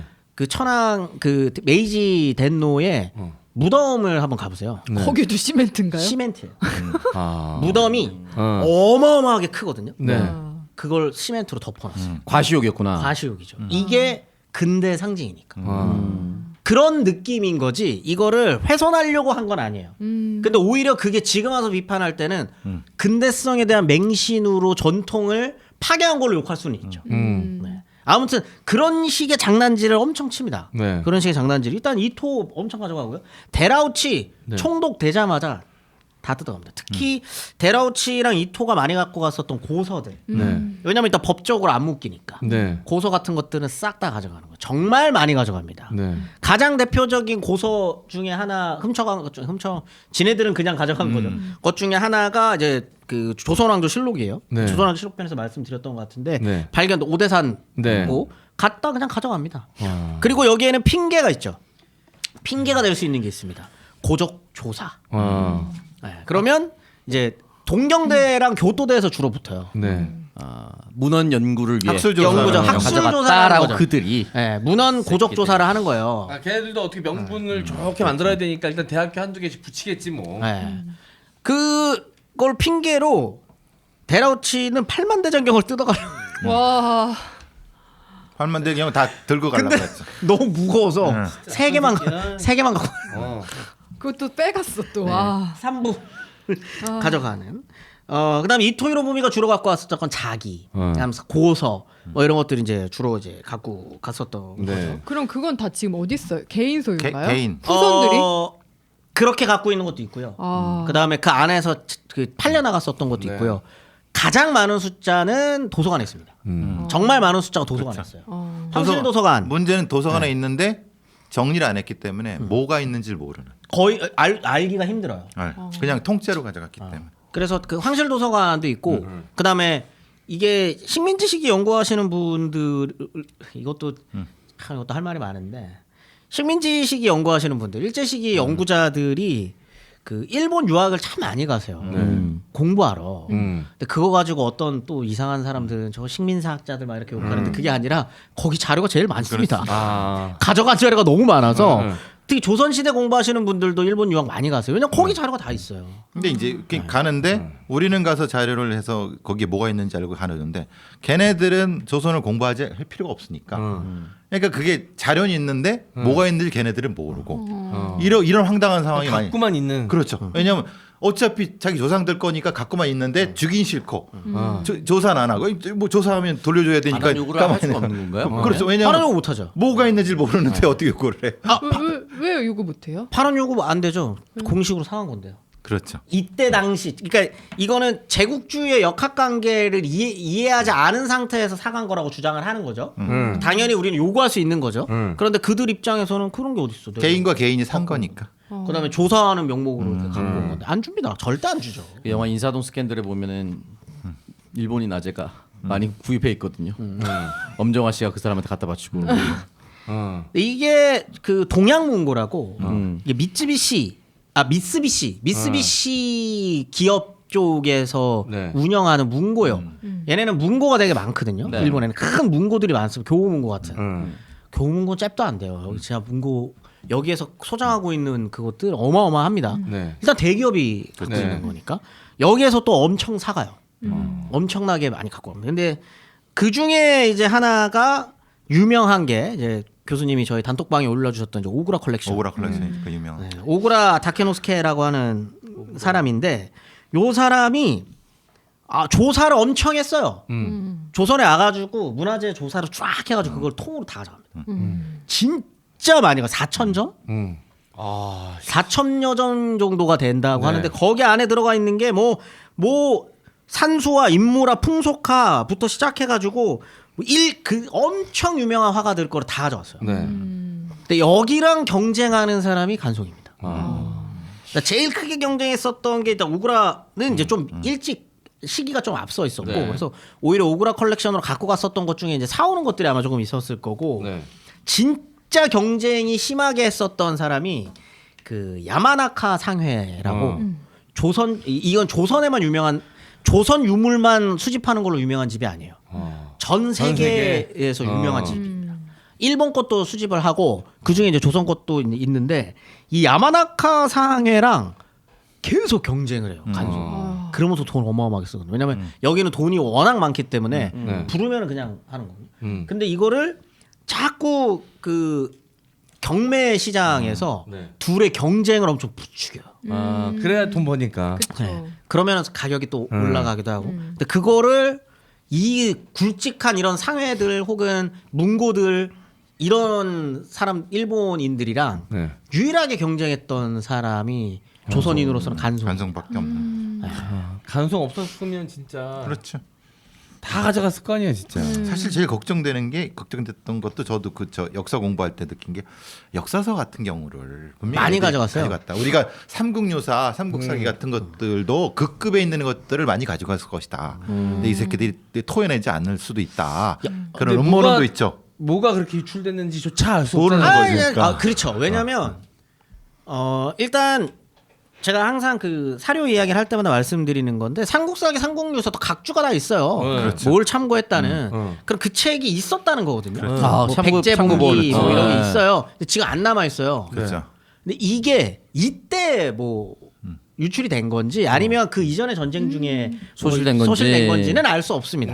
그런데 그거를 이제 조사를 하려면 조선시대 역사서에 각주로 달려 있는 것과 고려시대 역사서에 각주로 달려 있는 걸 비교해 볼 수 있잖아요. 그런데 이제 19세기 말까지도 각주에 달려 있는 게 있다. 근데 지금 안 남아 있다. 요거는 이제 가져갔을 일본에 있어요. 그렇죠. 그런 확률이 높죠. 그런 것들이 좀 알만한 있습니다. 사람들만 알고 있는 사적 거래를 통해서 옮겨 다니고 있거나 아니면 진짜 가치를 모르고 어디에 처박혀 있거나 그런 경우 많습니다. 그러니까 두 번째가 가장 문제인 거예요. 왜냐하면 두 번째가 그렇게 통으로 보따리도 안 풀어놓고 그냥 국내에서 어디 문고에 무슨 문고에 있는 거예요. 그럼 일본으로 그렇죠. 진품 명품을 하러 가야 되겠네요. 찾아오게. 아니 근데 그걸 개인이 소장하고 있으면 그런 그렇죠. 식으로 네. 밝혀가지고 그렇게 또- 바깥으로 나올 수도 있지만 문고 안에 어디 처박혀 있는 거면 그건 또 모르죠. 그리고 황실 문고 같은 경우가 가장 문제가 되는 게 황실 문고 수장고를 열 수가 없잖아요. 이게 우리가 대통령 기록물 같은. 이게 우리가 그 요청을 하기에 조금 가슴 아픈 역사 중에 하나는 조선인 도굴꾼도 굉장히 많습니다. 이게 팔아넘겼으니. 그리고 그들이 일본인들한테 팔았었던 것도 상당히 많아요. 근데 그런 거는 사실 지금에 와가지고 그 민간한테 갖고 오라고 말할 수가 없거든요. 약탈해 갔다라고 뭔가 명분을 내세우기 어려운 조선인한테 산데 왜 이렇게 구조로 놓고 봤을 때는 이 구조는 당연히 제국주의와 식민 피식민 국가 간의 관계성이 중요하지만 그들 입장에서는 니들이 도굴해서 니들이 우리한테 판 거 우리가 갖고 있는데 왜 달라 그래? 이렇게 해버리면 사실 할 말이 없거든요. 근데 그런 유물들을 주로 많이 사와요 또 간송이. 그래서 이제 간송 이야기를 좀 해야 되는데 일단 집안 이야기는 이게 네. 말씀드렸으니까 종로 4가 신만석지기의 네. 아들로 2남 4녀 중 막내 아들로 태어났는데 안타깝게도 위에 윗때부터 아들들이 다 돌아가시면서 그 모든 재산을 물려받게 됩니다. 이남사녀 중 막내인데 이 형이 죽었다고 했으니까. 네. 유일한. 네. 그래서 일단 그 근대 교육을 받아요. 1906년생이신데 물려받은 나이는 24살 때 다 물려받습니다. 24살 때. 24살에 이제 대한민국 10대 재벌 중에 안에 들었다. 야 씨. 그럼 나 같으면 그냥 인생 나도. 끝났다고 생각하고 엄청 놀았을 텐데 이분은 어떤 자신의 그 뭐랄까 역사적 책임감 같은 걸 좀 생각하셨던 건가요? 주변에 영향을 준 사람들이 좀 있어요. 스승들이 있겠죠. 스승들이 있습니다. 일단 그 휘문고 나오셨거든요. 네. 휘문고 때까지만 하더라도 야구부 주장이에요. 이때 또 야구 돈 있어야 하거든요. YMCA 야구단 아닙니까? 야구는 네. 굉장히 유산층들이 즐기는 네. 스포츠였습니다. 이때. 장비. 진짜 소년 소녀 만화의 주인공 같네. 엄청난 부자의 야구부 주장. 야구부 주장. 오사카 중학교를 굉장히 큰 점수로 이겼다라고 본인이 회고하셨어요. 짜릿했겠네. 네. 아무튼 그렇게 해서 이제 와세다 대학의 법학 아버지가 변호사 되라고 법학과를 이제 가는데 이때쯤 만나는 사람이 되게 중요합니다. 일단 이 전부터 고문서 수집을 좀 좋아하셨대요. 네. 취미가 고급진 역시. 이 정도 가문이면 이 정도 가문은 근데 이제 그러니까 그런 취미 하나씩 있죠. 네가 게임 아이템 모으는 거랑 비슷한 수준이었을 거야. 이때만 해도 그 그쵸? 정도 그 집안의 네. 재산이면 네, 아빠 돈 좀 주세요. 얼마? 한 5천 원만 주세요. 5천 원이면 지금 수억이거든요. 5천 원 주세요. 나 뭐 하려고 또 뭐 하려고 그러는데 아유 책 좀 살려고 이런 거 이렇게 해서 이제 모으는 거죠. 네. 스탠퍼드대 수면연구소장을 역임한 30년 수면 전문의가 개발한 극강 수면 기술력의 브레인슬립 베개 소개합니다. 브레인슬립 베개는 특허받은 독자 레이어 기술로 어느 자세로 누워도 편안합니다. 경도가 서로 다른 7개의 부위로 나누어진 베개는 중앙은 푹신하고 양끝으로 갈수록 조금씩 단단해집니다. 바로 누운 자세에서는 머리가 주로 중앙에 오고 옆으로 돌아 누우면 가장자리에 머리가 위치하는 것에 착안하여 이렇게 설계되었는데요. 자세별로 필요한 경도를 고려하였기 때문에 바로 누워도 옆으로 누워도 몸을 뒤척여도 목과 어깨가 항상 편안합니다. 더 이상 피로와 통증에 힘들어하지 마시고 브레인슬립 베개로 이제 상쾌한 아침 맞이해보세요. 무더운 여름 브레인슬립 베개와 함께 시원하고 쾌적한 숙면 되시길 바라겠습니다. 네. 자, 지금같이 습하고 더운 날씨에 진짜 좋은 베개. 네. 최고입니다, 진짜. 최강자입니다 지금처럼. 또 일주일 내내 저희가 녹화를 월요일에 하고 있는데 네. 앞으로 또 일주일 내내 또 장마입니다. 네. 끝나지 않는 장마 기간 동안 네. 눅눅해지지 않고 시원하게 여러분은 뵐 수 있는 베개가 브레인슬립입니다. 네, 저게 커버도 있는데 지금은 그냥 커버 빼고 젖재로 지금 M장년 들고 있는 젖재로 쓰시면은 진짜 그냥 막 뽀송뽀송하게 네. 계속해서 쓸 수 있어요. 네. 아니 우리나라도 이제 이 기후 변화가 굉장히 심각해가지고 여름철에는 그냥 우기로 보내야 될 수도 있다고 하더라고요. 네. 그러니까 더운 여름이 아니라 그러니까 습한 여름으로 이제 변화하고 있는 거죠. 그러니까 내년 여름도 비슷한 상황일 거면 더 심해지면 심해지지 나아지지 않을 거예요. 그러니까 내년 여름 이렇게 쭉 굉장히 유용하게 쓰신다고 생각하시고 구매하시면 너무 좋을 것 같습니다. 네. 네. 그리고 사실 뭐 그런 시원함도 있는데 목 자체가 워낙 편안해져요. 그래가지고 한번 써보시면 아실 거다. 네. 극강의 통기성, 그 편안함 한번 느껴보시기를 바라겠습니다. 자, 브레인슬립 베개였습니다. 네, 산삼순백에서 산삼의 대중화를 위해 야심차게 만든 산삼시대 광고입니다. 산삼이 좋은 줄은 알지만 금전적인 부담으로 아직 경험하지 못하신 분을 위해 만들었습니다. 산삼시대는 값싼 한약재는 물론이고요. 잔탄검, 덱스트린 이런 인공 감미료 어떤 것도 넣지 않았습니다. 7년근 산양산삼 70%에 목에 좋은 도라지까지 배합해서 먹기 편하게 이 한 스틱에 담았습니다. 첨가물은 아예 없습니다. 제로고요. 100% 국산 천연 원료입니다. 까다로운 스마트 햇섭 인증도 받았고 그 어렵다는 미국 FDA 등급도 통과했습니다. 홍삼값에 산삼을 놀라운 가성비와 만족을 안겨드릴 산삼시대를 꼭 한번 만나보세요. 산삼순백의 유명세를 이용한 유사 상품이 돌고 있으니까요. 검색하실 때 꼭 오리지널입니다. 산삼순백 브랜드 확인하시고 구매 부탁드립니다. 네. 전화 문의는 1666-1080입니다. 이게 몸에 좋은 건강 보조식품인데 먹는 게 약간 기다려질 정도로 맛이 좋아요. 네. 맛이 좋아요. 달콤달콤하니 먹자마자 쫙 올라오는 느낌. 그냥- 김재현 쌤 챙겨가서 드세요. 그럴까요? 나 주시는 줄 알았는데. 그래 아니 평생을 그렇게 식중독으로 살아가시진 않을 거 아니에요. 네. 나아지시면 드세요. 네. 네. 자, 빠르게 나아지실 거라고 믿고. 맛도 좋고 몸에는 더 좋은 산삼 시대. 가격대도 너무 합리적이기 때문에 젊은 분들이 즐기시기에 좋을 것 같습니다. 그리고 선물하고 생색내기도 되게 좋아요. 네. 산삼이다 보니까. 맞아요. 네. 재원 쌤도 그거 좀 나아지시면 아마 기력이 많이 빠져 있을 네, 겁니다. 이걸로 그때 회복해야죠. 쫙 그때 올려야죠. 이거 드십시오. 꼭 네. 드십시오. 예, 물도 많이 드셔야 되고 지금 아마 탈수 증세가 지금 오실 거예요. 지금 화장실에 자꾸 가시니까 자 극복하시길 바라겠습니다. 예. 자 여러분 산삼 시대로 여러분들 건강과 기력을 되찾으시기를 바랄게요. 산삼 시대였습니다. 그러니까 그걸 모으는 거를 보고 한 분이 일단 눈에 딱 들어합니다. 간송을. 그 사람이 오세창 선생님인데 일단 간단하게 오세창 선생님을 말씀드리면 오세창 독립운동가세요. 네. 근데 독립운동가 당대 최고 서예가이자 네. 지금도 그런 분들이 있거든요. 이 작품의 진가를 감정하는 이때 조선 땅에서 감정 제일 잘했던 사람. 오. 근데 이분 독립운동가로 유명하신 분이에요. 일단 민족 대표 33인 중에 한 분입니다. 네 그런 분이었는데 이분이 간송이 모으는 거를 보더니 이 친구 안목이 좀 있는데 안목도 있고 돈도 돈도 좀 있고. 있는 그렇게 얘기하실까봐 제가 말씀드리면 일단 이 두 분이 사이가 되게 특이해요. 나이 차이가 40살이 납니다. 근데 친구예요. 친구라고요? 역시 돈이 많은. 아이씨. 돈 많으면 형이야. 이분 독립운동 하시라니까요. 네, 어떤 친구냐면 작품 같이 보는 친구예요. 그래서 이 오세창 선생님의 아드님이 이렇게 회고하시는 게 있거든요. 네. 그거 보면은 밤만 되면 이렇게 찾아온대요. 가지고 작품을 갖고. 그래서 오세창 선생님 감정하는구나. 보여주면 야 이거 어디서 구했냐?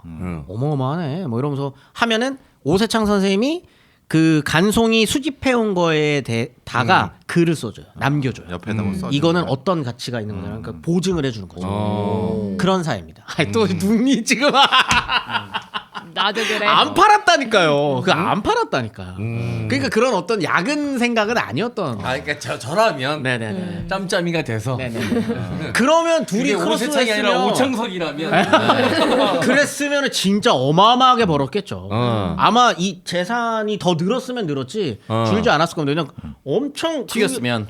당연하죠. 10,000원 주고 사온 거 오세창 선생님이 딱 어, 글로 딱 2만 원, 인증해주면 3만 그거 원이라고 3, 4만 원 되는 거는 일도 아니거든요. 왜냐면 당대 최고의 감정가니까. 당대 최고의 서예가고.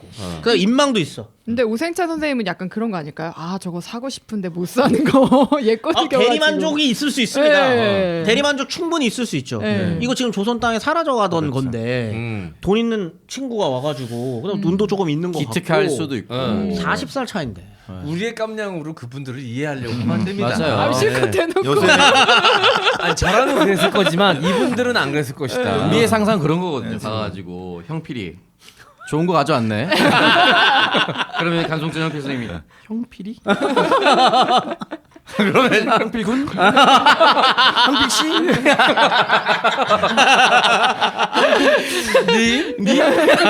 편하게 전사장이라 부르이소. 네, 요새도 진품 명품에 오세훈 선생 작품이 좀 나와. 아 그래요. 나와서 그러면 거기 있는 감정가가 얘기해 줘요. 최고의 감정가면 서예가다. 그렇죠. 어. 굉장히 유명하신 분입니다. 네. 아무튼 근데 이 얘가 이제 회고예요. 네. 정영필의 회고입니다. 간송 선생의 회고인데 그 와세다 대학에 있을 때 그 서재 모으는 건 계속 하고 있었는데 아까 말했던 그런 굵직한 문고에 가서 목록을 적고 있었대요. 되게 유명한 일하거든요. 네. 자, 조선 그 고서들 네. 목록화 작업을 하고 있었답니다. 자기가 살 것들. 네. 근데 거기서 어떤 일본 친구가 비웃었다는 거예요. 니네 그거 목록해서 뭐해? 왜 쓸데없는데 돈을 써? 그다음에 그 목록 만들어서 뭐 할 건데 그다음에 네가 그거 채워봐야 얼마나 몰랐던 거죠 전영필의 돈을. 네가 막 돈 있어봤자 임마. 얼마나 부잣집인지 모르잖아요. 네. 그냥 일본 사람들한테는 그냥 조선에서 온 가난한 유학생인 거예요. 조선인인 거지. 네. 근데 이제 거기서 이제 무시를 받고 그때 좀 뭔가 가슴에서 뭔가 끌어오르는 게 있었던 거죠. 새끼. 내 돈을 내가 돈이 얼마나 많은지 아직 모르네. 옷가네가 뭔지 보여주겠어. 옷가네 스바라시네.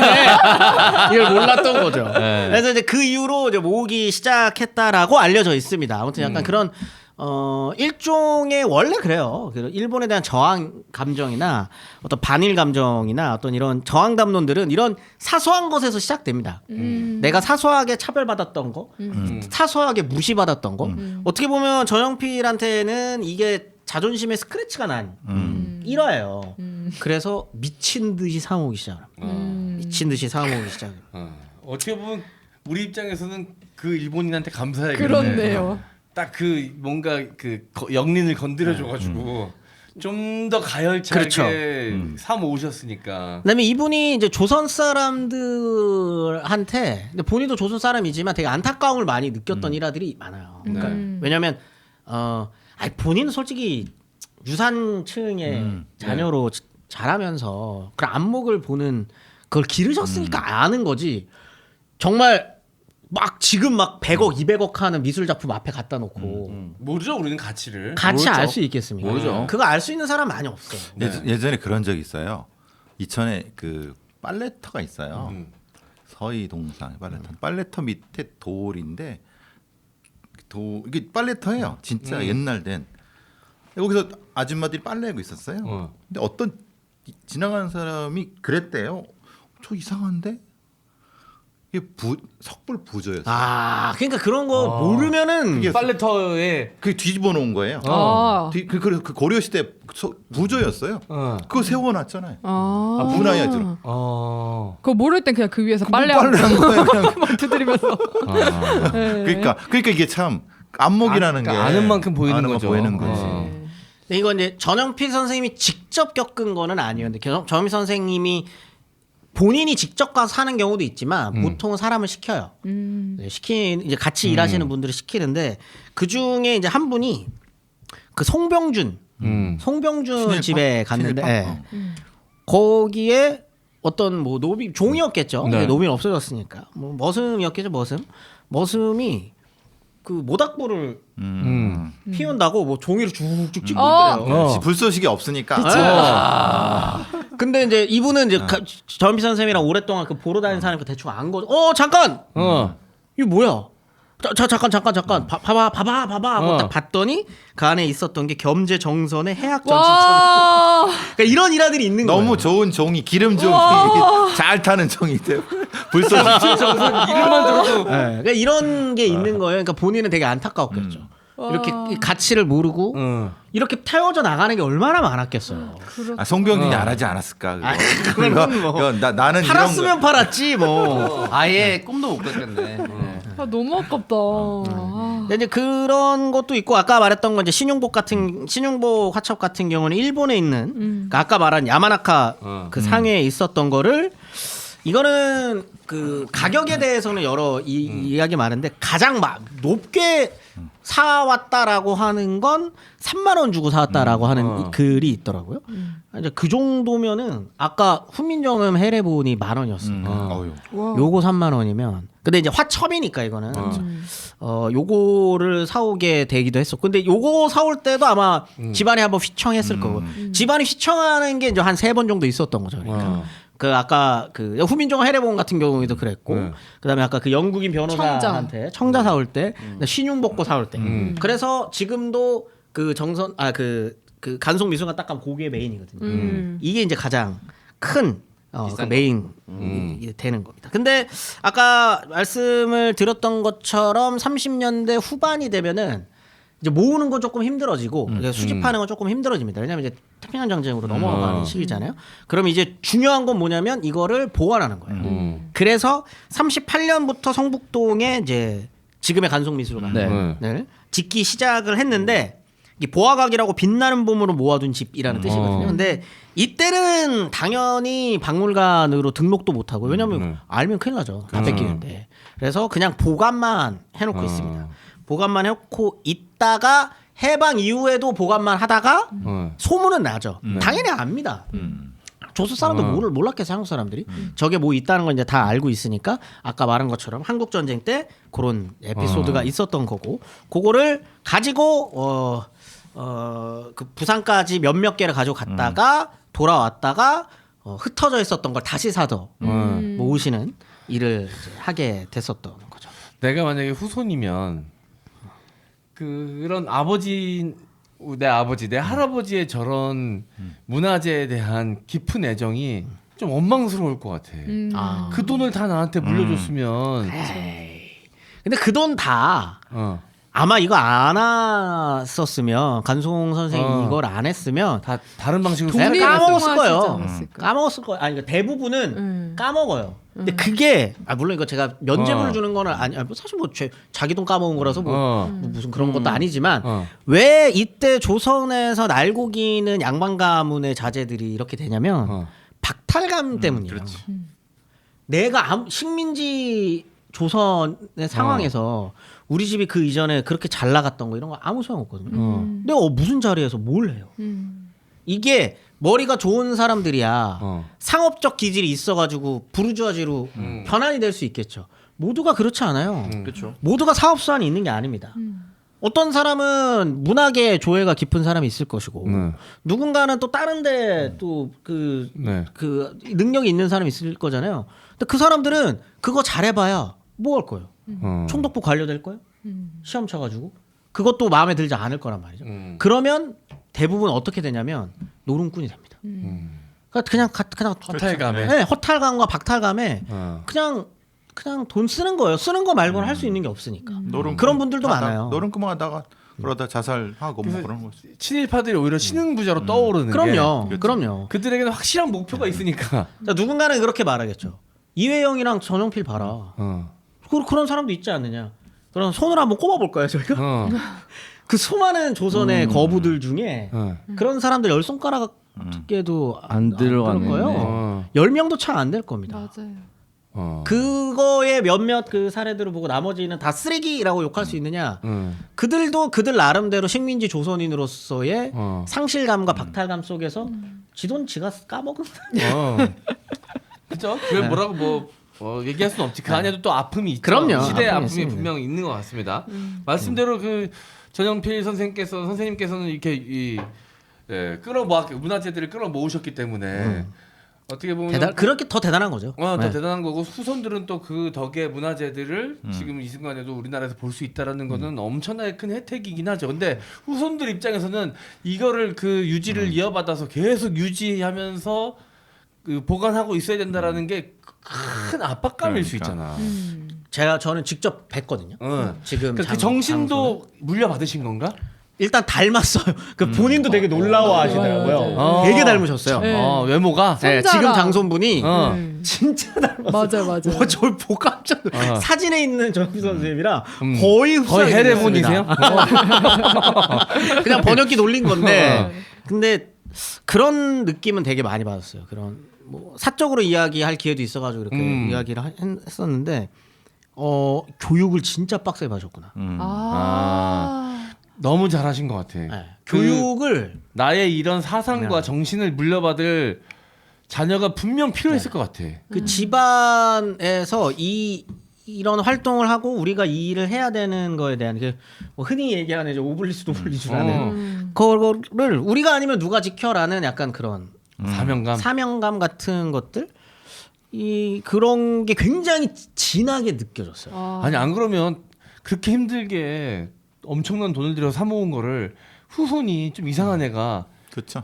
다 팔아먹고 난 이거 돈으로 다 바꿔가지고 내가 쓸래 이러면 못 지키는 거 아니에요. 그렇죠. 사실 그게 유혹이 얼마나 세겠어요. 저 같으면 팔았습니다.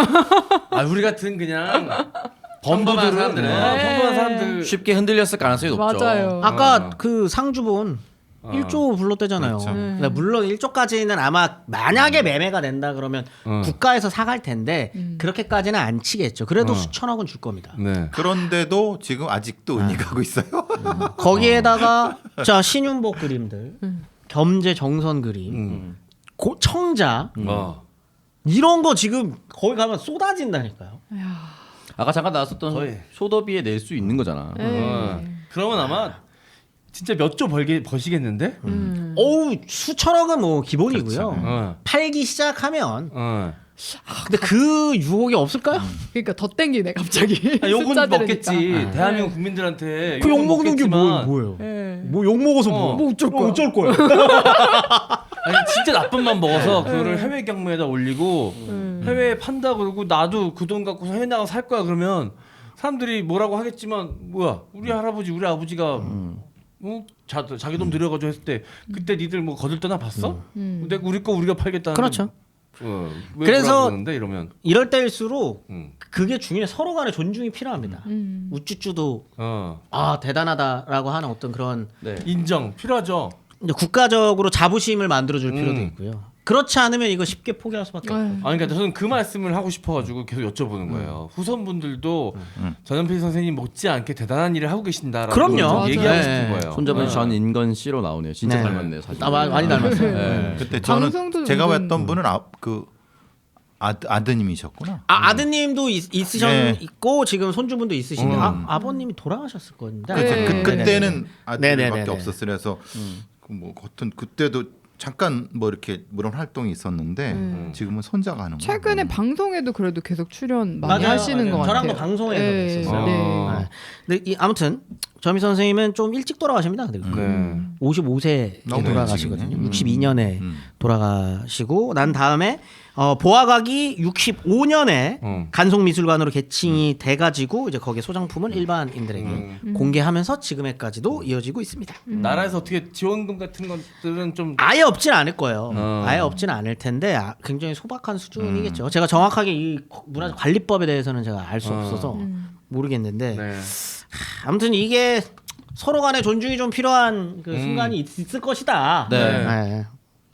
그러니까 해외 유명한 박물관을 부러워만 하지 말고 우리 곁에 있는 소중한 문화재들을 조금 널리 알리고 자랑스러워하는 것도 되게 중요한 거라고 생각합니다. 그럼요. 네. 그럼요. 다행히 어떻게 3대까지 이 유지가 받들어지고 있는데 이 이후에 또 어떻게 될지 모르잖아요.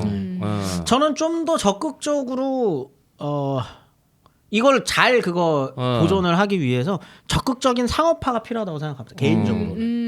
그래야지 자연스럽게 그쵸. 이게 팔 생각보다는 이걸 더 어떻게 그렇죠. 유지해 나가고 갖고 나가고 후대에게 물려줄 수 있을까라는 생각을 함께 하실 수 네. 있을 것 같아요. 굿즈 기가 막히게 만들고 네, 여기서 나올 수 있는 많은 것들을 좀 활용해가지고 문화재를 활용할 수 있는 방법을 좀 고민을 같이 해주고 거기에서 그게 뭐 나쁜 건가요? 음. 네. 나쁜 게 아니죠. 네. 뭐 대기업에서 이렇게 약간 그 후원 같은 걸 좀 하면 좋겠는데. 그 일단- 일단 전시할 수 있는 공간도 새로 좀 만들어주고. 그렇죠. 어. 그런 것들이 좀 모아져가지고 이번에 대구 관송미술관이 굉장히 최신식의 네. 시설 좋게 만들어지는 걸로 알고 있거든요. 그럼 서울에 있는 것들도 좀 옮겨가나요? 이제 로테이션으로 돌리겠죠. 어차피 그 가지고 있는 모든 작품을 전시하기에 좁아요. 그래서 이렇게 돌아가면서 그럼 올리는데 그 많은 작품들을 들고 부산까지 왔다 갔다 하시는 것도 보통이 그럼요. 그 운반비도 네. 만만치 않았겠다. 그러니까 나중에 50년대 후반에 쪼들렸죠. 그렇죠. 돈 다 써가지고. 그거 만만치 그러다. 근데 앞으로는 그거를 뭐죠? 좀 디지털화를 좀 시켜야 될 것 같아요. 문서가라든가 이런 거는 좀 그런 작업도 국가랑 같이 해야 될 거예요. 네, 그리고 일단 좀 안 가봤으니까 저부터 좀 가서 그럼요. 관심을 가보십시오. 가져야 되지 네. 않을까. 올 9월에 네. 한번 네. 꼭 가보시길. 네, 알겠습니다. 자, 오늘 간송 전현필 선생님 이야기 굉장히 흥미롭고 재밌었습니다. 너무 감사하다는 생각도 들었고요. 자, 오늘 방송에서 마무리하고요. 저희는 다음 주에 또 재미난 역사 이야기로 돌아오도록 하겠습니다. 다음 주에 만나요. 안녕.